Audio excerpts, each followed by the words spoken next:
আজকে আপনাদেরকে জীবনে প্রতিষ্ঠিত হওয়ার মূল কিছু টিপস শিখিয়ে দিচ্ছি। আপনি যদি জীবনে প্রতিষ্ঠিত হতে চান তাহলে যে মানুষটা আপনাকে আপনার হাত ধরে কোনো একটা জব দিবে অথবা কোনো একটা সহযোগিতা করবে অথবা কোনো একটা ব্যবসায় আপনাকে টাকা ধার দিবে, সর্বপ্রথম আমাকে তার সাথে বেইমানি করবেন। সর্বপ্রথম যদি তার সাথে বেইমানি না করেন তাহলে আপনি প্রতিষ্ঠিত হতে পারবেন না। তারপর যখন আপনি একটু ভালো মন্দ কামানো শুরু করবেন, মানে টাকা আসা শুরু করবে, তখন সর্বপ্রথম আপনাকে যে কাজটা করতে হবে, যে আপনাকে সহযোগিতা করেছে সে কিভাবে চলে, তার লাইফ স্টাইল কি, সে কত টাকা ইনকাম করে, সে কোন গাড়িতে চলাফেরা করে, তার বউ বাচ্চা কি ড্রেস আপ করে। সে যদি 500 টাকা দামের জিনিস পরে আপনি অবশ্যই 5000 টাকা দামের জিনিস পরবেন। সে যদি 200 টাকা দামের জুতা পরে আপনি 20,000 টাকা দামের জুতা পরবেন। অবশ্যই এগুলো আপনাকে মেনটেন করতে হবে, তাহলে আপনি প্রতিষ্ঠিত হতে পারবেন।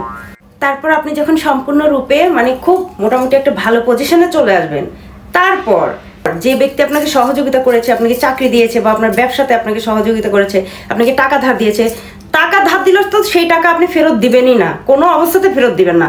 আর যদি আপনাকে চাকরি বাকরি দিয়ে থাকে তাহলে সর্বপ্রথম তার বদনামি করে বেড়াবেন।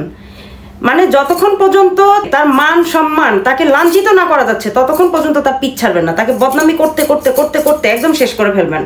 আর যখন একদম সম্পূর্ণরূপে প্রতিষ্ঠিত হয়ে যাবেন, ঠিক আছে, তখন যে ব্যক্তি আপনাকে সহযোগিতা করেছে, আপনাকে হেল্প করেছে, তার কাঁধের উপর নিজের পাটা রেখে তাকে মারিয়ে দিবেন। ওকে, তাহলে আপনি জীবনে প্রতিষ্ঠিত হতে পারবেন, এছাড়া আপনি জীবনে প্রতিষ্ঠিত হতে পারবেন না।